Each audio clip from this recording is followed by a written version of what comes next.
welcome. I am Dr. Pamela Hurst Della Pieta, President and founder of Children and Screens, Institute of Digital Media and Child Development, and host of the popular X the Experts webinar series. There are many aspects of life today that teens and young adults are experiencing differently than their parents. One of the most prominent being the prevalence of online dating. From Tinder swipes to sexting to ghosting, online dating interactions in 2021 come with high highs and low lows, both of which can be exacerbated by algorithms, public-facing information, immediate gratification, and constant connection. Today, we have convened an outstanding group of interdisciplinary experts to discuss all the delights and dangers associated with dating in the digital age. They have reviewed the questions you submitted and will answer as many as possible during and after their presentations. If you have additional questions during the workshop, please type them into the Q&A box at the bottom of your screen. When you do, please indicate whether or not you'd like to ask your question live on camera if time permits, or if you'd prefer that the moderator read your question. We're recording today's workshop and we'll upload a video to YouTube in the coming days. All registrants will receive a link to our YouTube channel, where you'll find from our past webinars 31 videos, which we hope you'll watch as you wait for this video to be posted. It is now my great pleasure to introduce our moderator. Dr. Elizabeth Englander is the founder and executive director of the Massachusetts Aggression Reduction Center at Bridgewater State University, which delivers programs, resources, and research to more than 400 schools every year nationwide. Welcome, Elizabeth. Thank you so much, Pam, and welcome everybody. Thank you so much for taking the time to come to this webinar. I think you're going to find it incredibly useful. My name is Dr. Elizabeth Englander, and as Pam mentioned, I'm the executive director of the Massachusetts Aggression Reduction Center, and my research and work focuses on kids and their social relationships and their digital behaviors. And we have a really exciting group for you to talk to you today. A few points I just thought I would make to sort of frame this discussion before we get started. First point is that I think it's really important to understand that how we've looked at digital dating and problems like sending pictures between dating couples or kids, that has really evolved a lot. At first, I think it was very alarming and people were sure it was very, very harmful for kids. And today we are at the point where we take a little bit more of a nuanced approach, and we understand that for some kids, these can be risky behaviors, but for others, it's not. And I think that's one of the things you're going to hear about from the speakers. The other point I think is really important to make is that most of the time when kids are on social media or or when they're dating somebody and they're communicating with them, most of the time, it really doesn't result in anything bad happening. Kids make mistakes online like they do in person, and these are normal.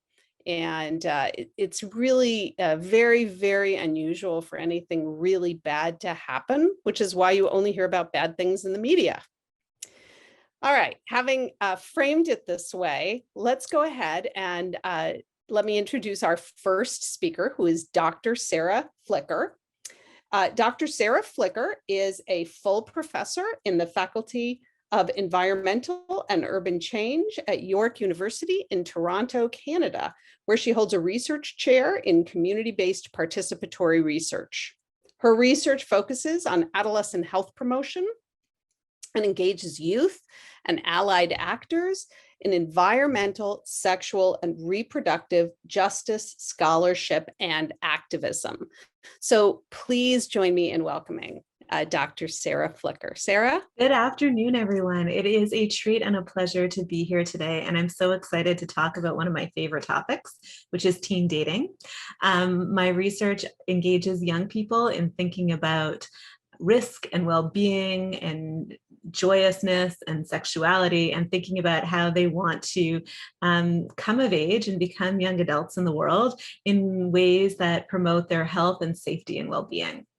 So today I'm going to share with you a little bit about my research, and I'm really going to focus my talk on this current pandemic moment where just about everything in adolescent lives has changed and or been exacerbated by all the changes in their lives. So I want to preface this by saying that so many of our lives have moved online during the pandemic and spending even more time online during the pandemic.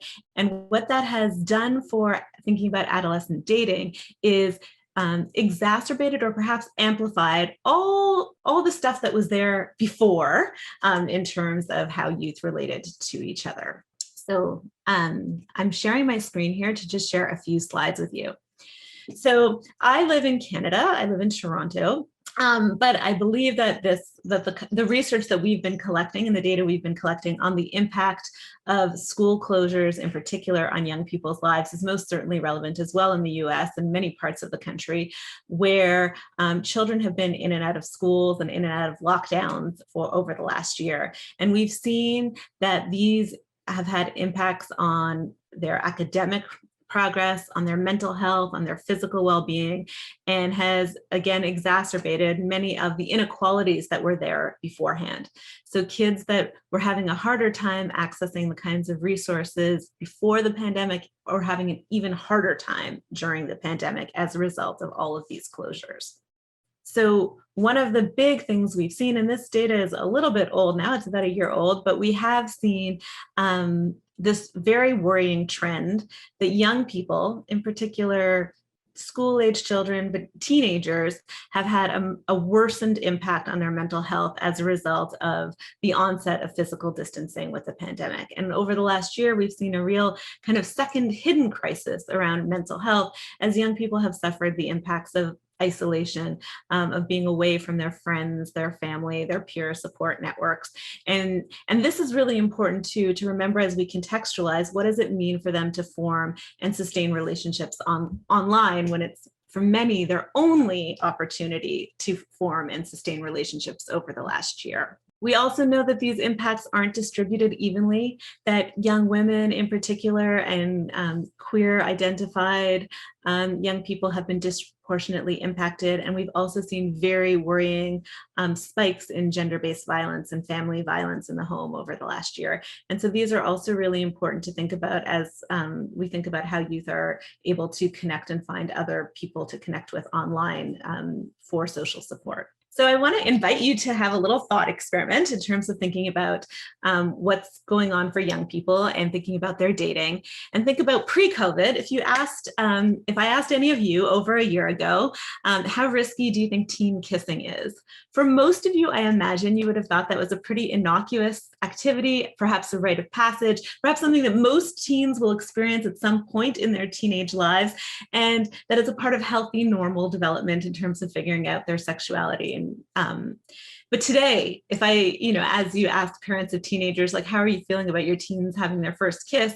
Many of them are very anxious about it in the context of COVID. That means taking off a mask. It means getting close to someone, and it carries all kinds of layered ideas about risk as we get our teenagers vaccinated. And now consider sexting, excuse me. So sexting, or sending sexy pictures or messages through your phone. And again, 2 years ago, this would have caused a lot of alarm. A lot of people were very, very worried about thinking about what it means.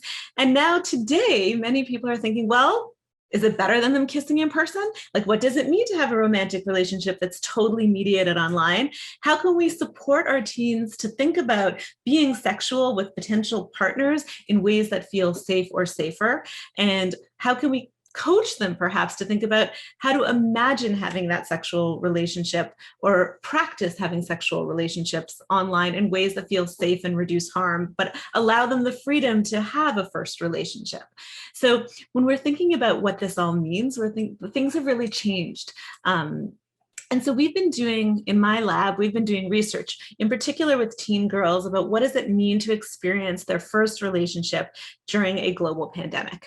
So what is this looking like, and how are young women and teenage girls kind of thinking about these issues?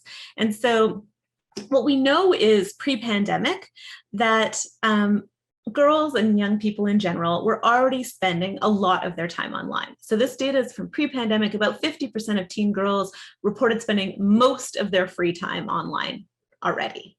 8% of teens had reported dating someone that they met online, and over half had been engaged in flirting behaviors pre-pandemic.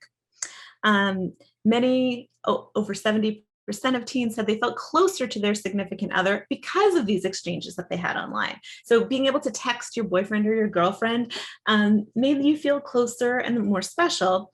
However, and this is important to consider as well, that teen girls are both more likely to send sexts to their partners and or receive unwanted, unsolicited sex, uninvited.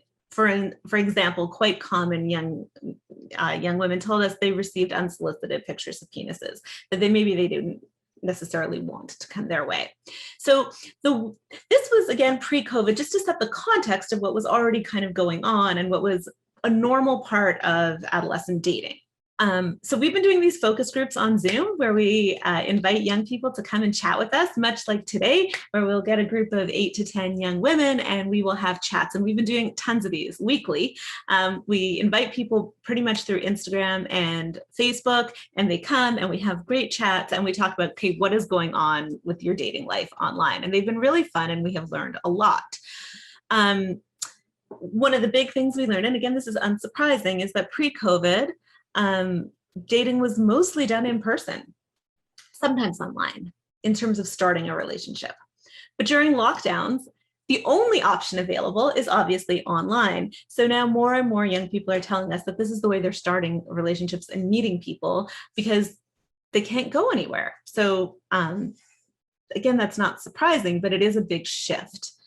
A lot of young people talk to us about how online flirting has become sort of a game to pass the time. They're home, they're bored, they're alone. And so flirting or searching for relationships or thinking about relationships is kind of something that is fun to do and feels relatively safe from the context of their own living rooms to just spend a bunch of time thinking about that. And here you see some quotes and, hey, I'm bored and I'm lonely, let's talk, right? Because what else do I have going on right now? But for many young women and teenagers in general, the rules aren't necessarily clear. Lots of young people talked about having both the rules in terms of the rules with their parents and navigating how much online time they're allowed to have and who they're allowed to talk to and how they're allowed to talk, being unclear, as well as the right etiquette for starting and ending and continuing relationships online with potential partners that they might not have any real in-person contact with. So pre-COVID, a lot of the time they told us, well, there's this guy at school or this girl at school that I'm really into, and we're talking online, but we also are interacting at school and we have peer groups that sort of help us manage our complicated situations. But when you're dealing with total strangers, it's even more complicated to sort of like, what are the rules? What are the etiquettes? How should we be thinking about it? And how do we even have these conversations? Now, the interesting thing is, with the physical element removed for most teenagers of relationships are feeling a little bit more stressful and a little bit more confusing in terms of, again, navigating the rules and figuring out, do we have a bad Wi-Fi connection or are they just ghosting me? Like, did someone take away their phone or do they just not want to talk to me? And understanding kind of those dynamics. So my take-home messages from my little intro today is that young people's romantic lives are extremely important to them, that technology remains a very important part of mediating that experience and a very normal part of adolescent dating. And for most young people that we do research with, the toxicity that they face online is rarely related to extreme examples of sexual exploitation. So I think that's the fear that many parents have, but it's not necessarily the reality that most teenagers experience. Far more often, the challenges that they face online have much more to do with broader concerns about authenticity, about truthfulness, about reciprocity, about accountability. And these are challenges that, again, I suggest are exacerbated from normal adolescent kind of relationships, whether they're in person or online. And when we're helping and coaching and supporting our young people in thinking about how to navigate these circumstances, these are skills they'll need regardless of whether they are dating online or in person. And so validating real pain around breakup or real pain around rejection or real pain around hard times, even if it's with someone that your teenager has only been like dating or seeing or even texting for like a day, is really important, because they're feeling these big feelings, and it's important to acknowledge them, to support them, and to open up those lines of communication so that you can support them if they are having real mental health challenges, and or support them as they continue on in relationships, or be a person that they can come talk to when real trouble potentially does arise. So as we move into month 18 of our COVID reality, and we begin to rethink, like, what does risk look like, and what does harm reduction look like, and how can we be supporting our young people, it's important to remember that the online element is here to stay. And how can we work with our young people to help them navigate all relationships, whether they're mediated online or in person, in ways that feel good and supportive and healthy. And I will end here with this recent communication from Toronto Public Health that was all about safer sex during COVID. And I was just kind of astonished to see how far we've come in terms of having really frank conversations with the public about what does harm reduction look like in these times, thinking about conversations about washing your hands, when to take off a mask, how do you think about where does masturbation fit in? When do you decide to connect in person versus online? Like, these are all questions we've been having for a really long time. And I think one of the affordances of COVID, it's allowed us to kind of air these conversations really publicly, because we're all forced into our own homes in some ways.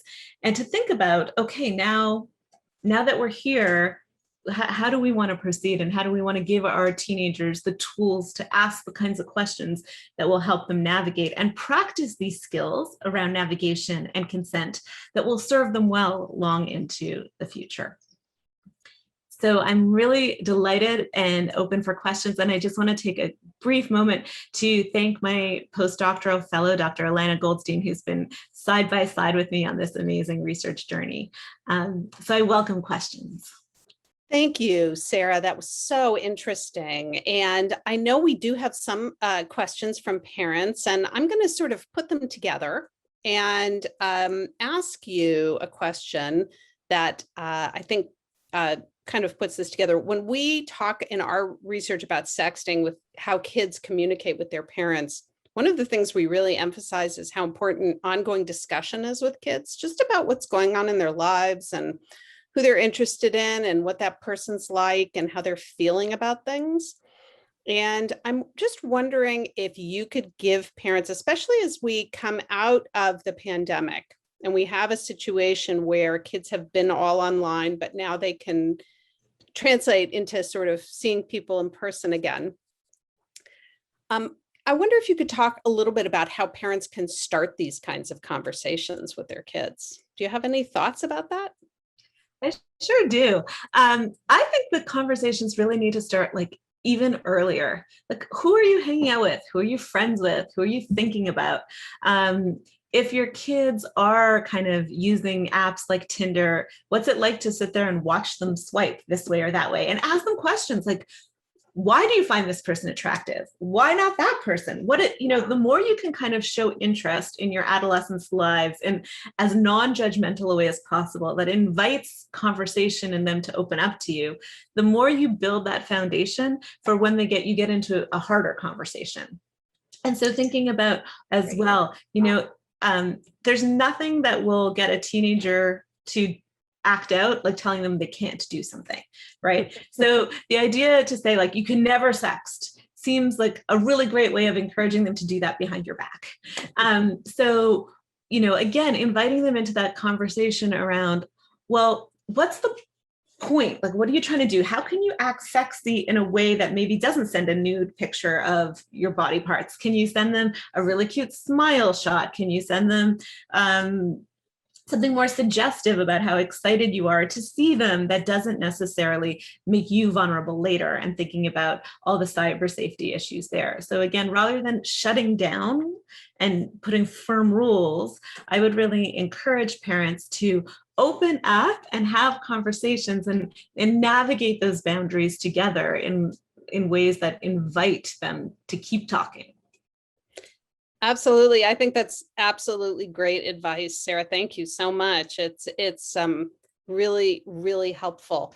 And we often find that parents feel lost about how to begin this. But I think if these conversations are kind of ongoing and you're talking with your kids about what they like and trying not to get too distracted by the technology, try not to get too distracted by the technology. This is about relationships, and having those conversations can be really helpful. Let's move on to our next speaker. Thank you again, Dr. Flicker. Dr. Jeff Temple is our next speaker. He is the John Seeley Distinguished Chair in Community Health at the University of Texas Medical Branch, as well as a licensed psychologist and the founding director of the Center for Violence Prevention. His research focuses on the prevention of interpersonal, community, and structural violence. He recently co-chaired the Texas Task Force on Domestic Violence and served on the board of directors of the Texas Psychological Association. So welcome, Dr. Temple. We're all looking forward to hearing from you. Thank you so much, Dr. Englander, and thank you, Dr. Flicker, for that excellent presentation. I'll say when you were presenting, one of the things that I was reminded of is right at the beginning of the pandemic, and I was being interviewed by different media outlets about how this is affecting kids. And I think one way that they handled it better than we did is that they know the online world and that they are used to initiating and maintaining relationships through the online world. Now, that being said, I also know that it has been a pretty terrible year for kids. And you know, I don't want to minimize that, but I will say that they're better than us and that they handled at least the initial parts of the pandemic better than we did. You know, they didn't skip a beat with their friendships to a large extent. I also wanted I loved first of all, I loved the Toronto PSA. That was fantastic about safe sex, but I really also liked what you said about talking to your kids about these relationships, that they're real relationships, that it might be a week or a day, but it means at this time everything to them. And so not to diminish or discount that, and realize, and when you talk to them, how important it is to them. So more onto my presentation. I'm a dating violence researcher, and I kind of just fell into studying sexting. I was at a hotel room in Dallas, Texas in 2010, and I was working on the second year of which now is a 15-year longitudinal study on looking at the risk and protective factors of dating violence. And I saw something on the news about sexting, and you know, basically the news reporter was talking about how it was going to be the end of the world as we know it. And I wanted to study that as a researcher and a psychologist. So I looked up, saw that there wasn't really anything out there in the empirical literature. So as I was designing my survey, I made up 4 questions. The good part about being one of the first to look at a topic is that you don't have to do a whole lot of research on what's out there, because nothing's out there. You just make it up. The bad part is sometimes you make up stupid questions, and I did that as well. So we asked about whether they sent a naked picture, whether they received a naked picture, whether they asked and been asked for a naked picture of another teen. And you know, I added that to the survey, and a year later, I had my 15 minutes of fame, was on CNN and every other media outlet talking about sexting. So I became the sexpert for a couple days. And in that study, we found, so I'm going to talk a little bit about how often this is happening, this idea of sexting. And here we're talking about sending naked pictures, and we define it in our study as without clothing, but it has been one of the problems with the research is it's been defined a whole bunch of different ways. And we found in our study that an equal number of boys and girls had sent a naked picture to another teen. So about 28% of boys and 28% of girls.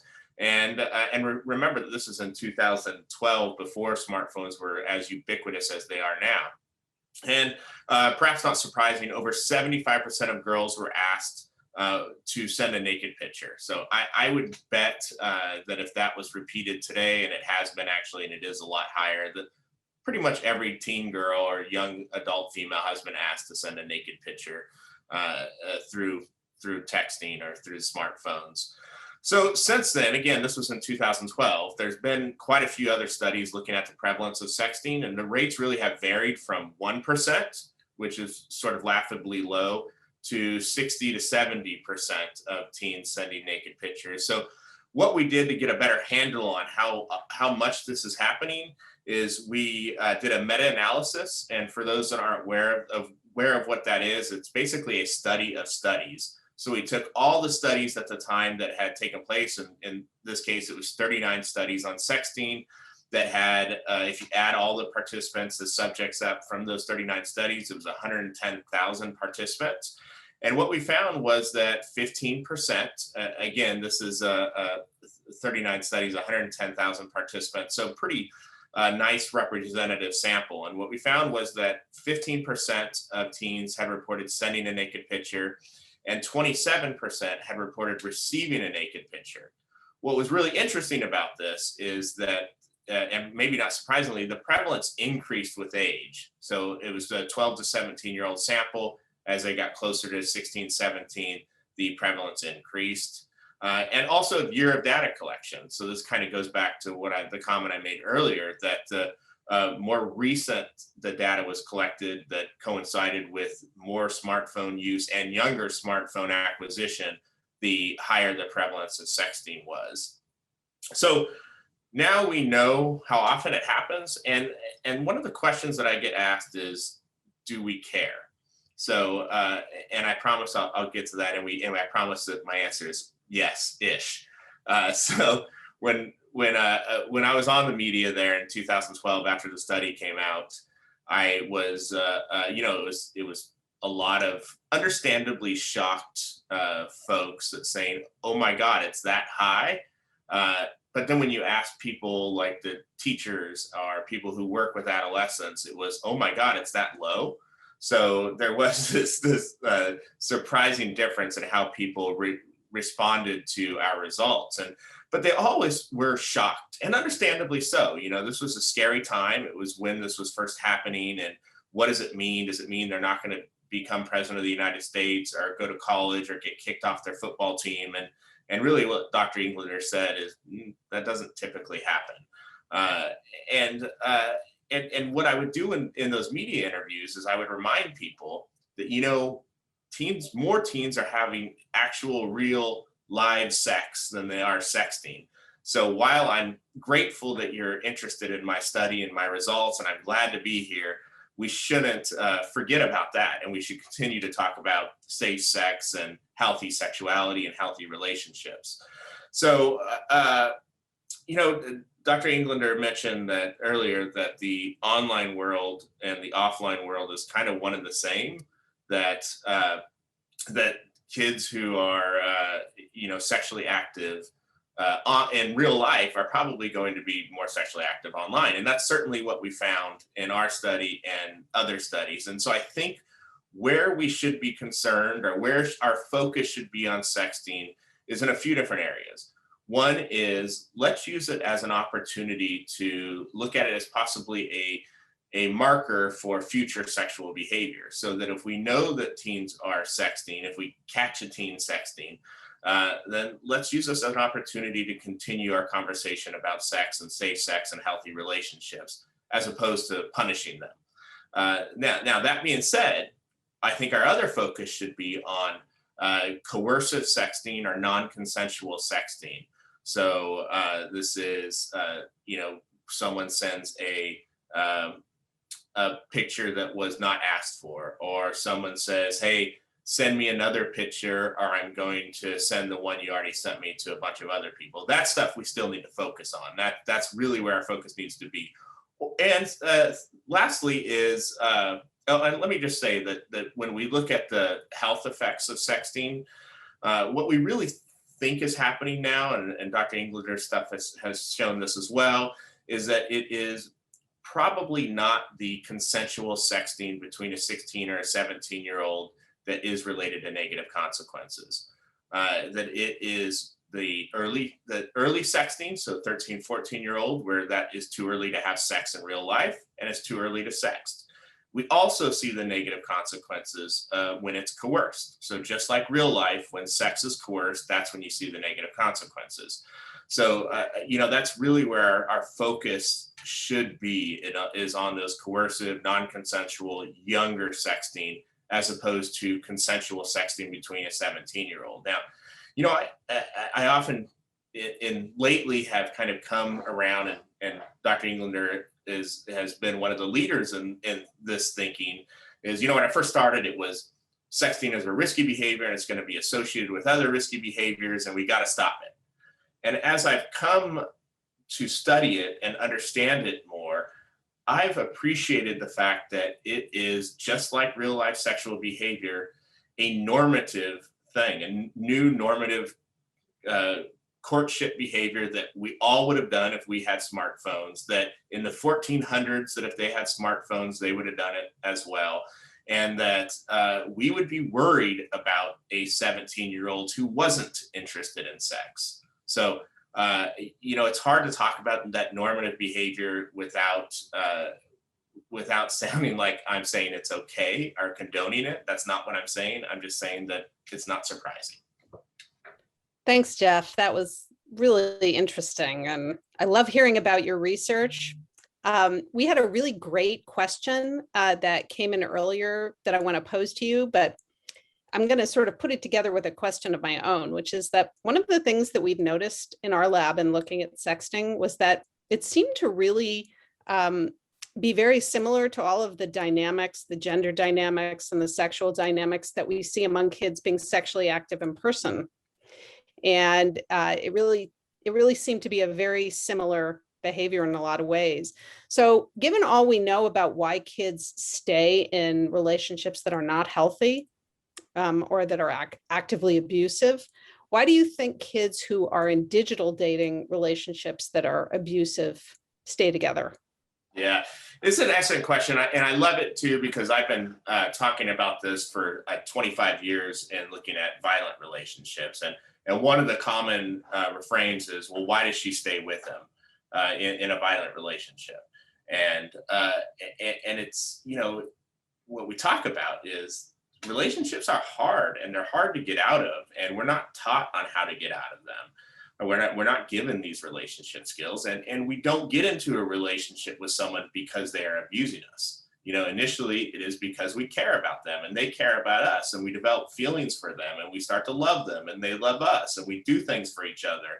And so we develop those relationships. And then so when it turns around to abuse, whether it's in-person abuse or digital abuse, we still have feelings for that person. We still like that person. We still care for that person.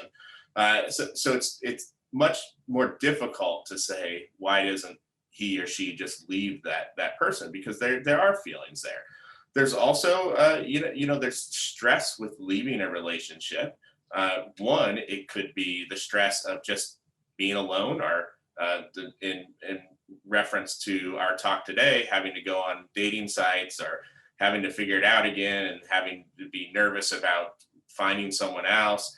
And then also, and more real, is the worry about increase in abuse when you leave that partner. So we can see this in-person relationships, whether it's dating relationships or more serious marital relationships. That is one of the most dangerous times for a woman or a man in abusive relationship, is when they decide and when they leave that relationship. And we'll see the same thing with digital abuse, is when you leave, if that digital abuse is ongoing. And by the way, if they're digitally abusive, they're probably abusive in person and vice versa. So again, that line separating our online and offline worlds is blurred or non-existent. So when you leave a relationship, that digital abuse is probably going to increase as well. And that could mean anything from threatening behaviors digitally, or distributing naked pictures of you to the internet. And I think one of the really good points to emphasize too is that sometimes how the media treats this, and I'm sure Jeff would agree with this, sort of gives you the wrong impression about what's common and what's rare. So we hear a lot about things like, pictures being distributed, unauthorized distribution of nude photos. And actually, when you look at the data from kids who sext, that's not a very common problem. It does happen, but it's not like it happens 100% of the time. And so I think it's really important. And I think that's basically what Jeff was just saying. We need to keep moving on. Thank you so much, Dr. Temple. I love your work. Okay. Likewise. Speaker number 3, we have Dr. Sarah DeGue. She is a senior scientist in the Research and Evaluation Branch of the Division of Violence Prevention in the National Center for Injury Prevention and Control, and lead for CDC's Dating Matters Teen Dating Violence Prevention Initiative, where her work has focused on national dissemination of the first comprehensive multi-level teen dating prevention model. This is very important work. We are thrilled to have you, Dr. DeGue, and take it away. Thank you so much for having me, Dr. Englander, and the folks at Children and Screens. It's really a pleasure to be here today and to talk about this important topic. I will say that the topic that I'm wanting to focus on today, which is part of my work in the Division of Violence Prevention at CDC on kind of the dark side of dating and technology, does, I feel like, take a step further into the issues that y'all have been talking about. But I want to, agree first that absolutely technology is going to be an important and irreversible part of our dating relationships, our relationships in general going forward in human history. And while there are a lot of dangerous and risky things that can happen online, it's essentially a form of what happens already in our relationships in person, and it's not the norm. So I just wanted to kind of agree with that kind of overarching point before I move into some of the details about what it does look like when dating meets technology and there are forms of violence that occur. So that's kind of what I want to focus on a little bit today, just to give parents also some context of what to look for. How do you know what those additional or unique risks might be for kids when they're, especially younger teens, when they're starting to date and they're engaging in relationships online and they aren't exactly sure where the line is, where the risks are, and how they can protect themselves and how you as parents can help protect them as well. So just in terms of background, we define dating violence at CDC and in most of the field, as a form essentially of intimate partner violence. It's intimate partner violence is what we call kind of the overarching area of dating or partner violence, but in adolescence and young adulthood. And it, partner violence in adulthood, it includes multiple forms. It can be physical violence, sexual violence, stalking, or psychological aggression. And it can be perpetrated by a current or former intimate partner. And it can happen in person, or as we'll talk about more today, electronically. And we know that millions of young people do experience dating violence each year. The most recent data from CDC's Youth Risk Behavior Survey, which occurs in our Division of Violence Prevention, found that 1 in 6 girls and 1 in 12 boys in high school have been physically and or sexually victimized by a dating partner in the last year alone. So it is happening to a lot of kids, but the forms that it takes can vary, of course. We'll talk more about that. So that, though, is more than 3 million high school students experiencing some form of dating violence each year. And we know that dating violence can begin and does begin as early as middle school and often occurs in college age relationships as well. So the total number of young people affected by this is pretty high. So the topic that we're focused on today is cyberdating abuse, which, as I said, is essentially just a form of teen dating violence in which new technology or new media is used to harass, control, or abuse a dating partner. And it can happen by text or phone, on email or instant message, on social media or social apps, or interactive video games. And it can take a lot of different forms, but there's kind of a few particularly dangerous forms that I want you to be aware of as we're talking about this today. And again, just to emphasize, these are not all super common things that can happen, but I think it's important because they do happen, that young people and families are aware of these risks and how to reduce the likelihood that your children will experience them. So one of the first ones is cyber stalking. And like in-person stalking, this involves using technology can involve things like using technology to track or monitor a partner, including logging in or hacking into their social media or their phones or their emails without permission to kind of monitor their communications and use social media check-ins to find out where they are, who they're hanging out with, what are they doing, what are they saying, right? It can also be used, you can also use other forms of technology or social media activity to track their physical locations or who they're with. It can involve sending repeated or unwanted messages, or threats, whether they're anonymous or not. And it can be intended, and those are intended to intimidate or threaten the victim or make them feel surveilled or scared. And kind of a related form of abuse that can overlap a lot with cyber stalking is cyber harassment and abuse. And this is probably the most common form that young people experience, though our data is still kind of limited on this. But cyber harassment and abuse are those behaviors that involve like sending mean or abusive messages to people, repeated unwanted messaging, impersonating someone online to embarrass them or get them in trouble, spreading rumors or bullying online, posting harassing or embarrassing content about someone online. It can also be used to control a victim by asking them where they are, who they're with, or demanding immediate replies to all messages or calls. We all feel kind of sometimes tied to our phones and that people feel like they can reach us at all times. When it's your partner who's trying to track your every move, having a phone, having access to the computer makes that more difficult to escape from.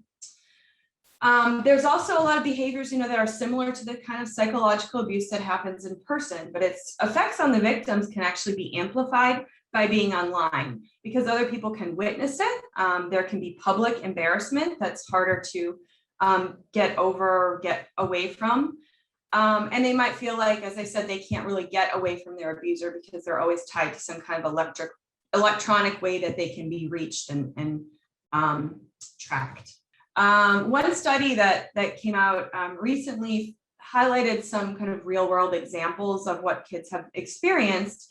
And they said things like one partner hacked into his partner's Facebook account, read all of the messages that she had ever received or posted and made her explain each one and what she was thinking and doing in that context. Another partner made a hate website about their former partner and allowed other people to post nasty comments to that. So of course, these kinds of incidents are rare, as you all have noted, but they do happen. So we need to kind of be aware of those risks. And most of my research is in the area of sexual violence, and sexual violence does also occur online, and there are technology facilitated forms of sexual violence that are also incredibly dangerous and harmful when they do occur. And they're not super uncommon. They're obviously not the norm, but they do happen. And those can be things like Dr. Temple mentioned, receiving unwanted nude, actually, and Dr. Flicker as well, receiving unwanted nude pictures or sexual photos, or demanding or coercing a partner into sending sexual pictures of themselves. They can also force or coerce a partner into engaging in unwanted sex acts on video. And while sexting is a form of, sexting is, when it's consensual, might have some risks involved in it and can have some serious consequences. It's the non-consensual sexting that we consider a form of sexual violence, or others have referred to as remote sexual assault. There are also two kind of extreme forms of sexual violence that occurs online, and those are sextortion and revenge porn, which have also been alluded to. But sextortion is when someone is blackmailed, usually with threats of sharing sexual images of the victim with their friends or family or publicly. And those threats are used to solicit or coerce additional images being sent in most cases. And, there have been extreme cases where strangers have hacked into computers and gotten those images and used them to do blackmail. But much more common is that the victim has consensually sent the original pictures to the partner, and then they use them as blackmail to obtain more. When it's happening after a breakup or a fight or something, we refer to that sometimes as revenge porn, the idea that you use those images and share them publicly to humiliate or embarrass the person as a form of revenge to get them in trouble or ruin their other relationships. And so, again, not super common, but it does happen. And the risks of that are there whether those original images were created and shared consensually or non-consensually. And if you haven't seen it, there's a really excellent but devastating investigative report that Nicholas Kristof did in the New York Times in the last year, where he looked at all these cases where mostly young women, but also some young men had pornographic films of themselves or sexual images uploaded to Pornhub by a former partner or someone else who got a hold of it, and the just terrible consequences of that, and how difficult, if not impossible, it is to ever erase those images from the internet. And so I would suggest you look at that just to kind of understand what those extreme, again, not common, but extreme consequences can be of these images being online, and where young people may not recognize those kinds of risks. So how often is this happening? We have a lot less data on cyber dating abuse than other forms of violence, but one large study of 7th to 12th graders found that about 1 in 4 boys and 1 in 4 girls who had dated experienced some form of cyber dating abuse in the last year. This is mostly the psychological, emotional kinds of abuse that are, lower level, obviously not revenge porn and some of these more extreme forms of violence, but it's not uncommon for kids as young as 7th grade to be experiencing this. And that study was actually in 2013. And so it's likely that kids have even more access to the internet and technology now, and that those, both the usage and then the risks are increased. And then there's another study looking at younger kids found that about 15% of 6th graders reported ever perpetrating some form of cyber dating abuse. So this is happening before the age of 12. And we need to get to kids when they're very young to help them understand how to have healthy relationships, how to engage safely online, and how to use technology in their dating lives in a way that protects them and other people. Cyber dating abuse does co-occur with other forms of violence and health concerns in teens, including other forms of teen dating violence in person, bullying, sexual coercion, delinquency, sexual activity, depression, and anger hostility, among other things, of course. All these risk factors, co-occur and are related. And this early violence exposure has harmful effects on young people, including poor educational outcomes and a greater risk for depression and anxiety, suicidal thoughts, and substance use. Exposure to teen dating violence also sets the stage for longer-term relationship problems, including a greater risk for partner violence, victimization, and perpetration in adulthood. So it's really critical that we reach young people before this violence happens.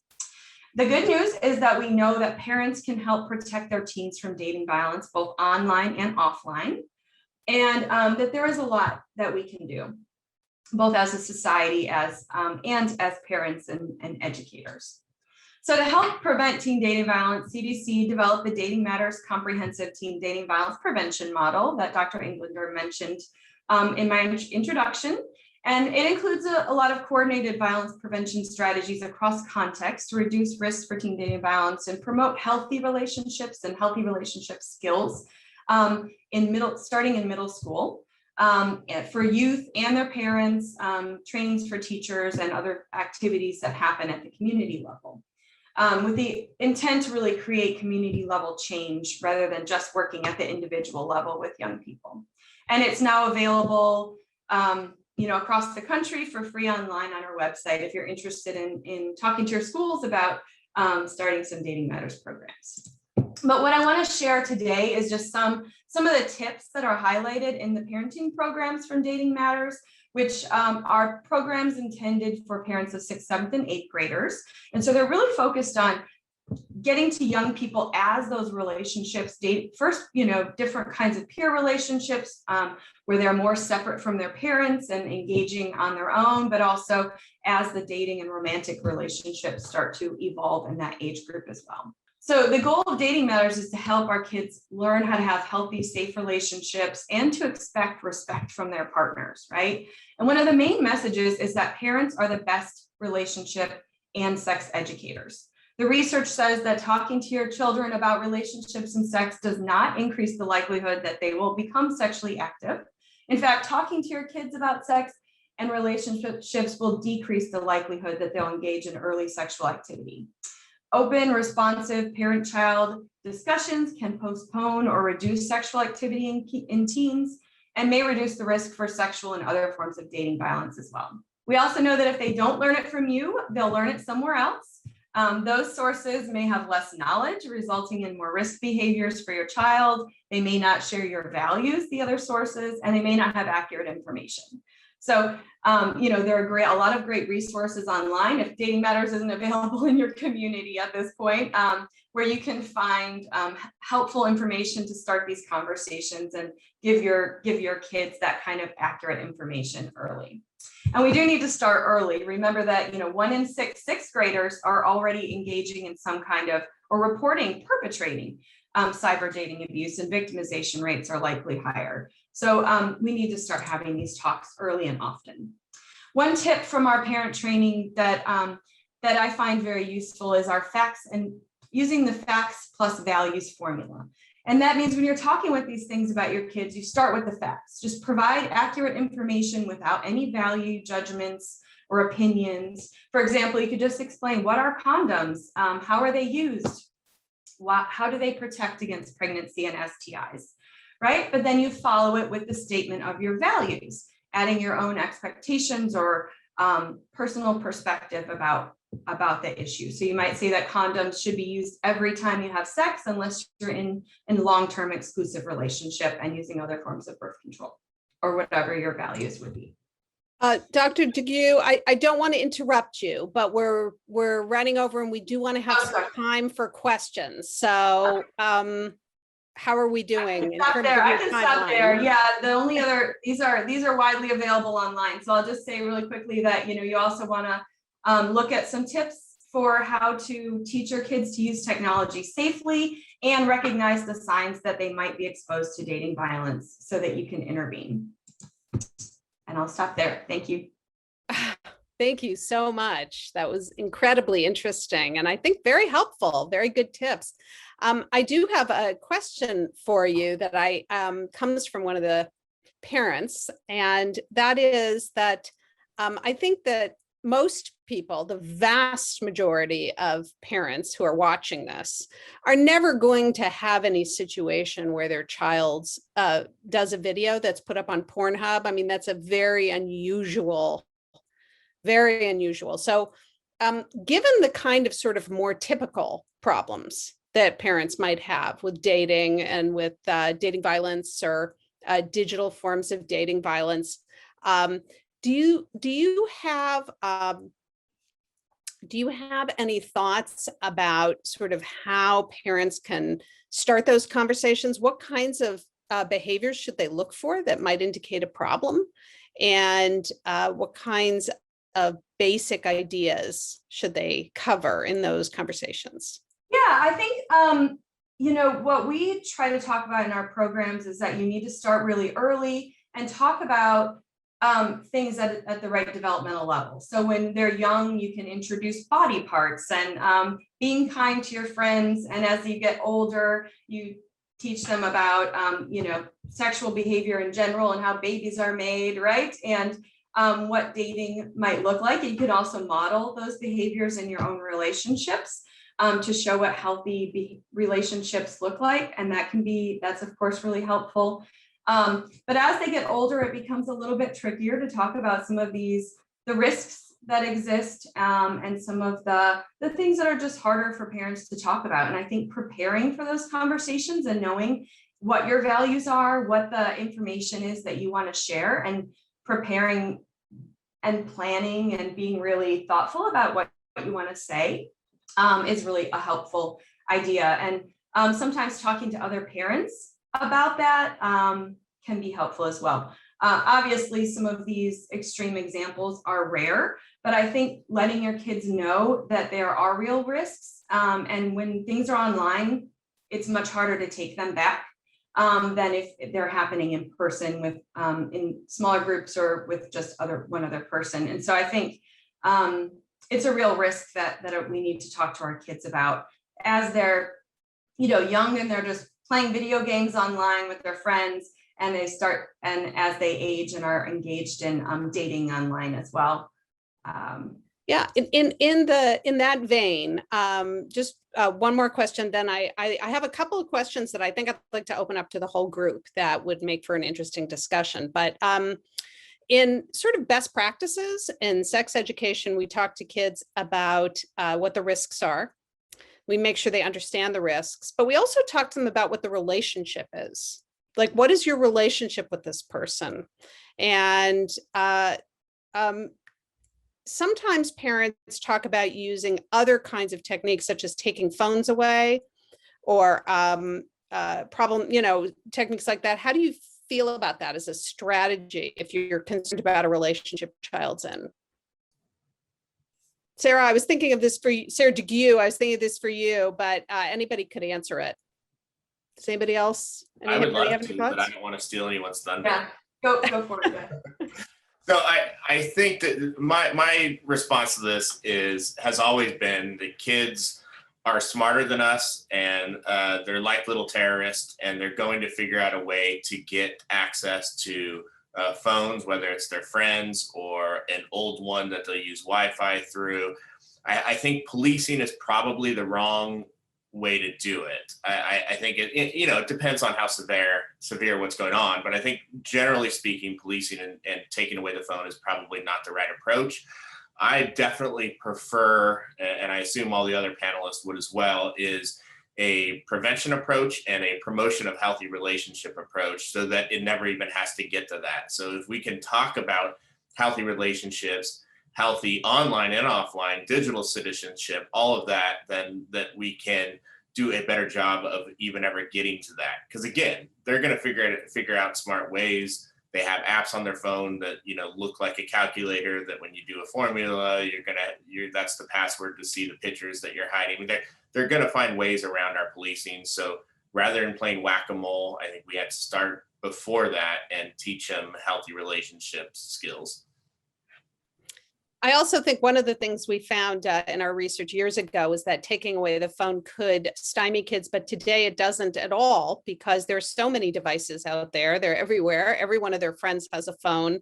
And the idea that you will keep them off online interactions by taking away one device out of an ocean of devices is not going to happen. Sarah Flicker, Dr. Flicker, I have a question for you about how you feel. One question that came in from parents is, what should my 15-year-old do if she's interested in somebody who asks her for a topless photo? Any thoughts about that?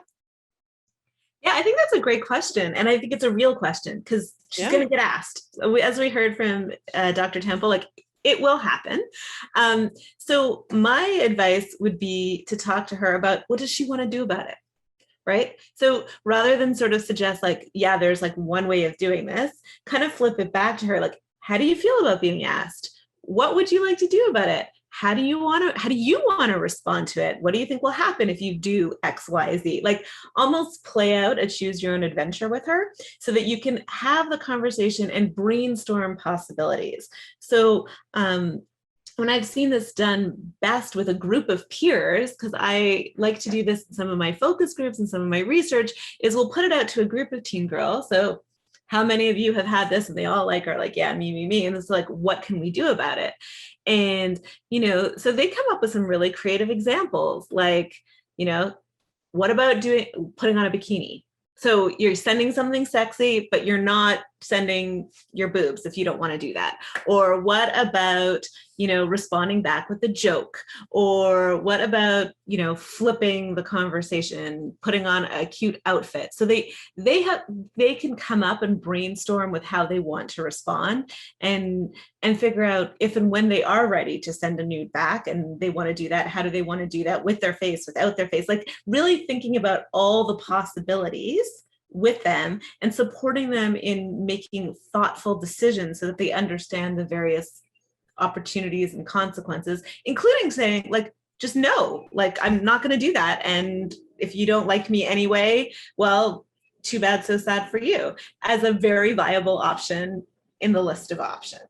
So that would be my approach, would be to brainstorm it out with your daughter, perhaps with a group of her peers, so that together you can think it through and really just like follow. And then what if he does this or she does this, or say, so what? Like, then what?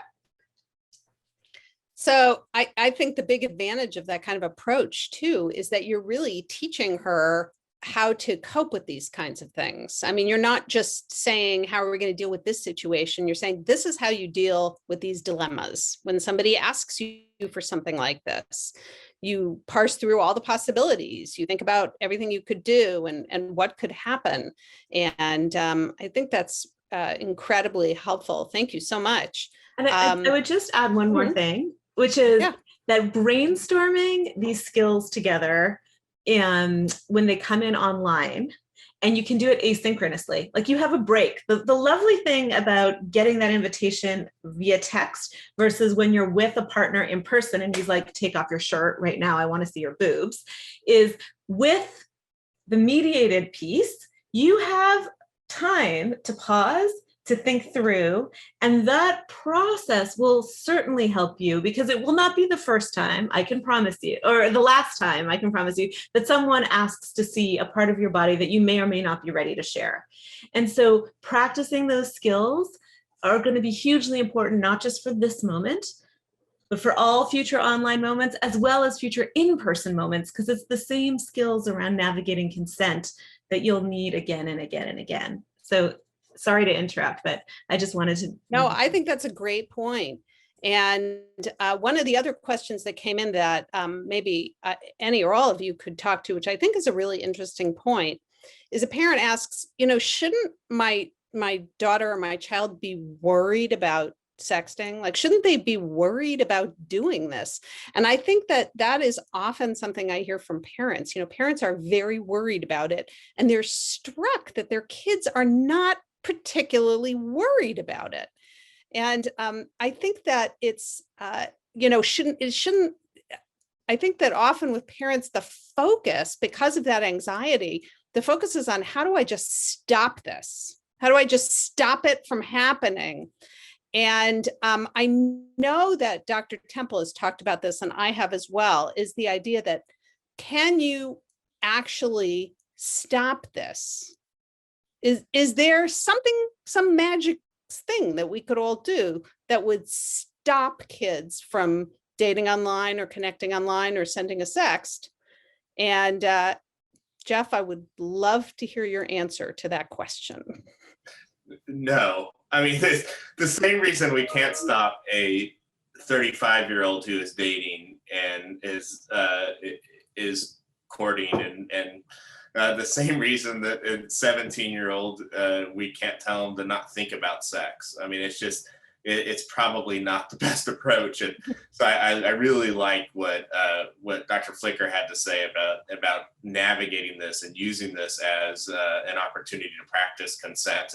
And I also think, and you may have said this and I missed it, Dr. Flicker, but also in not only in how to respond to questions, but how to ask for permission or asks for if something is okay, whether it's online or in person. So I think it goes on to both the asker and the asked, if those are words. Yeah, I think it's a word. another question, I'm not sure who would speak to this, but another part of this issue has to do, I think, with social skills. And kids who struggle more with social skills, for example, children who are on the spectrum, or one might argue any child now coming out of a pandemic where they've had a year of limited or no social interaction, all of them are sort of rusty when it comes to social skills. So how do social skills factor into these kinds of judgments about what is my relationship with this person online? Should I send this picture? Should I not send this picture? Dr. DeGue, do you have any thoughts about that? Yeah, I do. I think social skills is a huge part of this, the ability to negotiate these situations, to know what's okay and what's not okay when you're having these kinds of communications. And a lot of the most effective programs for preventing dating violence really incorporate those kinds of key social skills that are relevant to these issues. So communication skills, negotiation skills, conflict resolution skills, just the ability to advocate for yourself, to negotiate consent. Those are all kinds of social skills that are really relevant to this. And we teach them in programs, but we can also teach them and usually do as parents, right? But shoring up those ones that are relevant to this and reminding kids of the skills that they have and how to apply them in these kinds of situations can be really helpful. So it's definitely very relevant. Yeah, I think so. And I think I do have another question. I'm not actually sure who to send this to. I'm thinking, Sarah Flicker, it might be yours. So like the research of almost everybody here, including some of the research that you talked about, Dr. Flicker, we found that the increase in anxiety and depression dwarfed any increase in digital behaviors, that we had very small increases in cyberbullying or sexting behaviors, but huge increases in anxiety among kids over this past year. So I'm curious how you guys feel that the increase in possibly anxiety or depression or mental health challenges could affect kids dating online or sending nude photos. Does anybody have any thoughts about that? What do you think? Well, I think that being asked to spend a year away from your friends, your family, your routine, and everything you love to do is very anxiety provoking. We're seeing mental health challenges for just about everyone. And in many ways, our ability to connect online has been a blessing. It's been like the only way that many young people have been able to see and connect with their grandparents, with their best friends, with their romantic partners. And so rather than kind of see the technology as the problem or the solution to the problem, I like to frame it as it is one of many ways in which we are mediating our relationships, and how can we support young people's mental health and well-being and ability to connect. And whether they're connecting through a phone or a computer or in person, like how can we reduce the likelihood of violence, which I think Dr. DeGue really highlighted for us, that this is a common problem. Violence is a common problem, whether you're online or you're in person. And how do we support young people to stay safe, to prevent violence, to navigate it when it happens in ways that don't damage them long term, because we're able to intervene really early. And so I almost prefer to flip the thinking and say it's not about being online, it's about navigating our interactions with others. And maybe instead of fearing the return to socializing, we should be welcoming it as the antidote, as something that's really going to help kids in the long term, is going to be getting back to some form of interpersonal life. We do have a question that's sort of interesting, and I think it's very, very common. How should I monitor texts or conversations for a 16-year-old? Jeff, do you have any thoughts about that?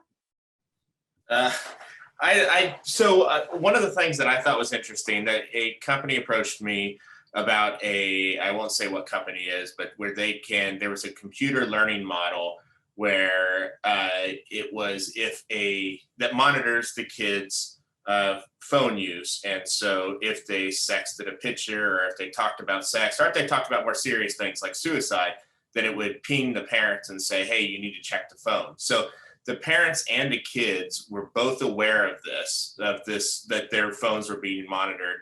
And despite that, the prevalence of kids sexting was still about the same as if kids that weren't being monitored in that way. So I think it's tough to do that.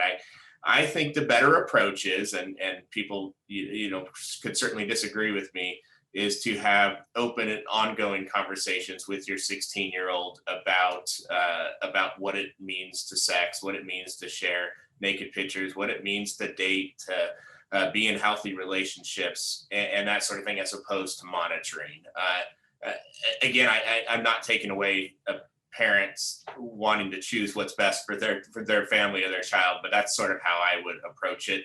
In my own family, I have a 16 and 18-year-old. One of the things I did early on as a joke is I said if they ever sexted, that I was going to do a talk at their school about sexting. So that was my method. But basically, what we did with our kids, right or wrong, is we said we're never going to check your phone unless you give us a reason to. So and we've told them up front that they're allowed to have secrets, that we don't need to know everything unless someone's going to be harmed or you're going to be harmed. And I imagine that parents can take, one things we often talk about is how parents can take different approaches with different age children. So you may want to monitor the texts of an 11-year-old, but not of a 16-year-old who's presumably at the age where they're beginning to have some judgment. Although I've personally had 3 16-year-olds and I can't recall them having any judgment, but they must have had something. But so let's talk about talking and how to start the conversations. How do we start conversations? And one of the things I do really want to say just quickly is that just broaching the conversation counts too. So even if your kids don't want to talk, just the fact that you're interested in what's going on in their lives, that you're asking, that you want to know how things are going, all of that counts in the big book of parenting points, just showing interest. But having said that, do all three of you have any thoughts, or any of you have any thoughts about how to start conversations about sexting or about dating?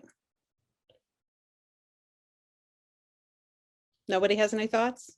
I have a thought, maybe this could help get it going.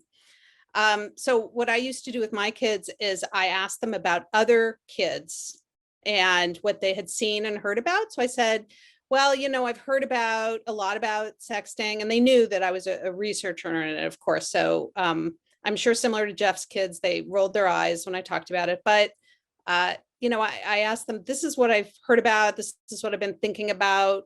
What do you guys hear about? What do your friends talk about? What's going on?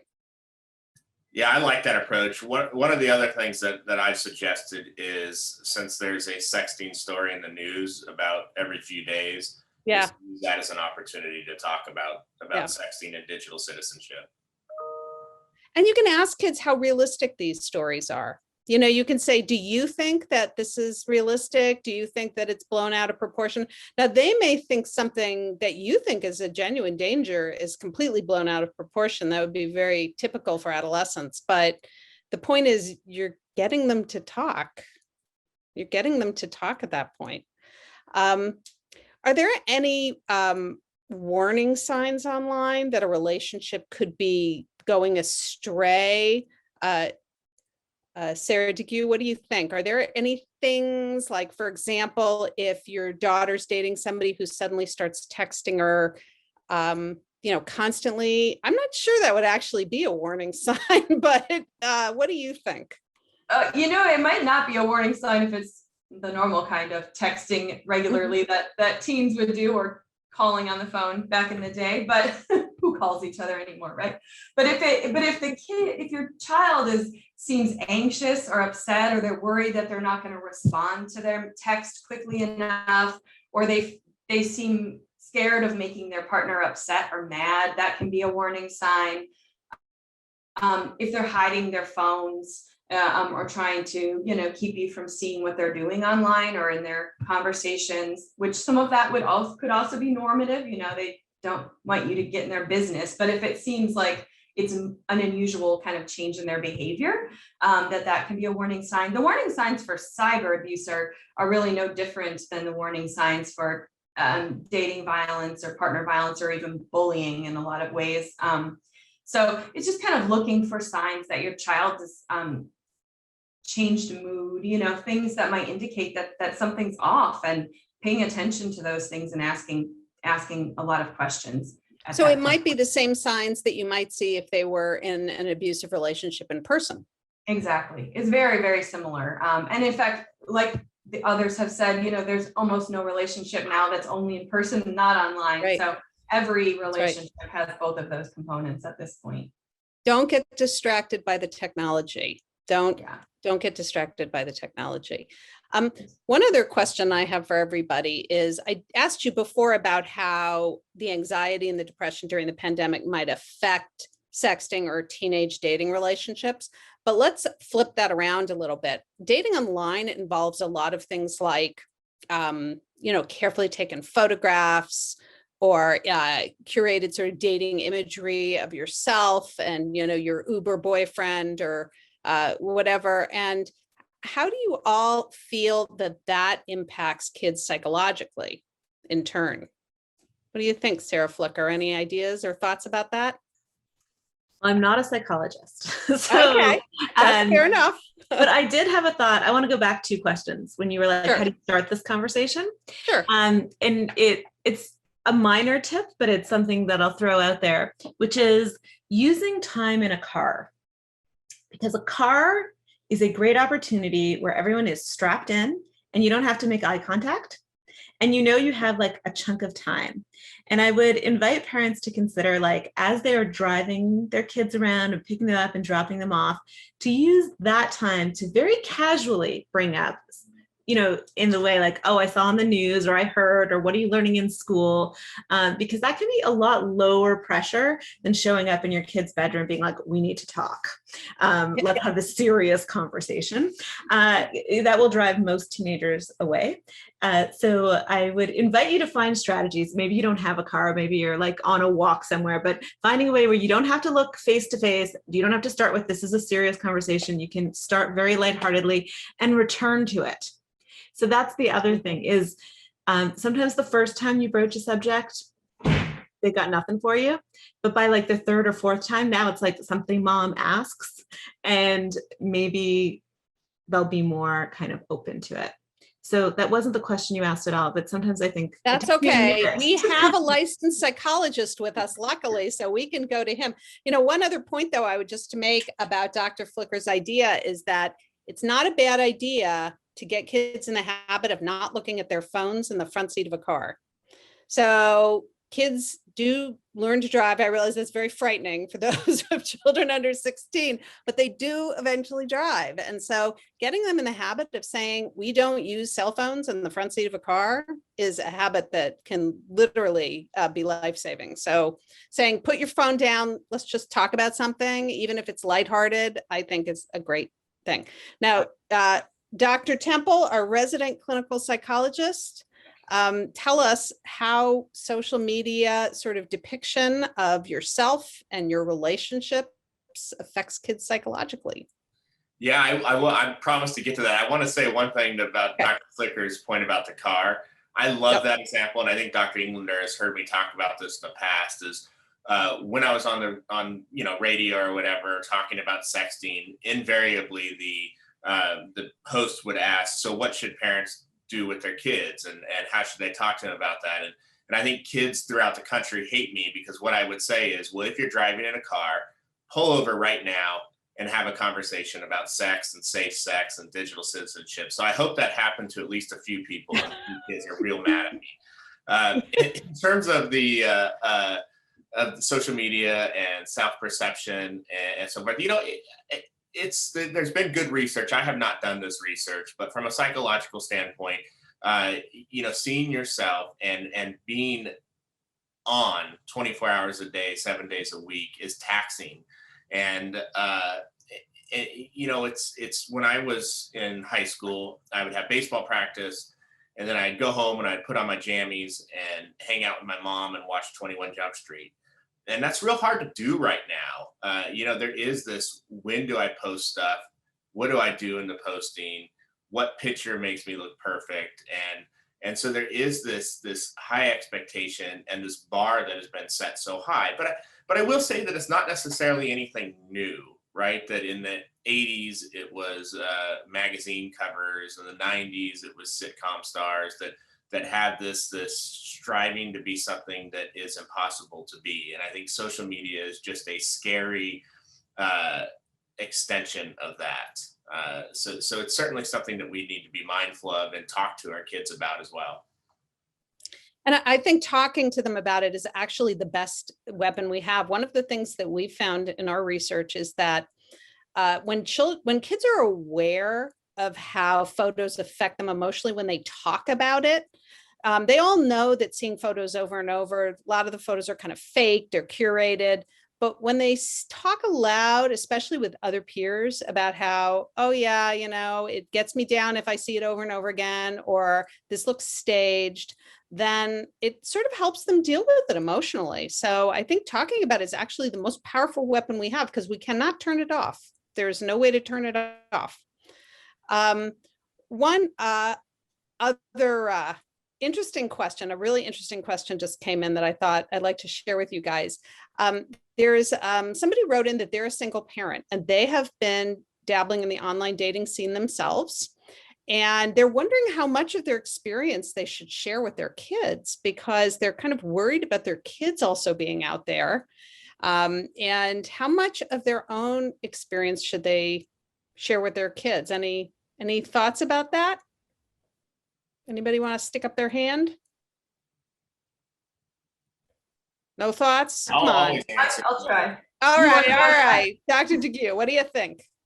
I think this is a tough one. I think it's what the parent is comfortable with, but if they have that experience, that's actually really helpful, because they can share, not personal details, I would assume in most cases, but what is it like when they're out there in online dating? What are the risks that they see? How do they approach it to be safe and useful and fun for them? And they can share tips, whereas, a lot of older parents who haven't had that experience wouldn't be able to connect on that kind of level and wouldn't have useful information. So I think of it as a benefit in a way, as long as that parent, knows how to draw boundaries around what they share from their personal life. So maybe focus on like practical tips, like what's a tip off that a photo is out of date or is inaccurate, things like that, that could be actually helpful for kids in navigating it. Yeah, I think that's a great idea. Receive messages from someone that are rude or mean. How do you respond to that? Do you write back, or do you block them? What are the real world kind of steps you might take to deal with some of the downsides of online? Yeah, you could do a Dr. Flicker, right? And walk through like all the options, and you thought about answering this way, thought about answering that way, and and went through everything. Any other thoughts about that? All right, well, why don't we each have you just give a few final thoughts, because we are almost out of time. We only have 3 minutes, so keep your remarks brief, ladies and gentlemen, please. But just a few final thoughts. Why don't we start with Dr. Temple? Yeah, thank you. I think my final thoughts are, if you're a parent out there and you're worried or you think your kid is sexting, I think that not to freak out. That it doesn't mean that your kid is a bad person or delinquent. It means that your teenager is being a teenager, and use this as an opportunity to talk about, or hopefully continue the conversation about sex, safe sex, healthy relationships, and all that. But if you haven't done that, that doesn't mean you're a bad parent, but start now. The more often we can do it, and the more we do it, and the sooner we do it, the better. Great. Dr. DeGue? Yeah, well, I echo what Dr. Temple just said. I think the bottom line is that parents play an important role in preventing a lot of harmful things that can happen to our kids and their health, and that includes cyberdating abuse and some of the risks of dating violence in general, but they're probably not more prevalent online than they are in real life. And the same prevention strategies apply. You know, talk to your kids early and often, teach them about relationships and sex and what healthy relationships look like. And their risk is going to be lower, and help Great. them navigate the online world. Great. Thank you so much, Dr. Flicker. Just want to echo that. I think that's some great advice. And I would also really encourage, like, have a good time with these conversations. They don't all have to be serious. The more you can laugh together, the more you can have these conversations be fun and interesting and exciting and real, the easier it is to have the harder conversations when you need to have them. So enjoy. That's right. You're building capital. You're building capital. Thank you all so much for coming. This was a wonderful, wonderful event. And we all learned so much. And now I'm going to turn it back over to Pam to close us out. Well, thank you, Elizabeth, Jeff, Sarah, for taking the time to share your insight, expertise, and excellent advice with us today. Thanks to all of you, our Zoom participants, for joining us as well.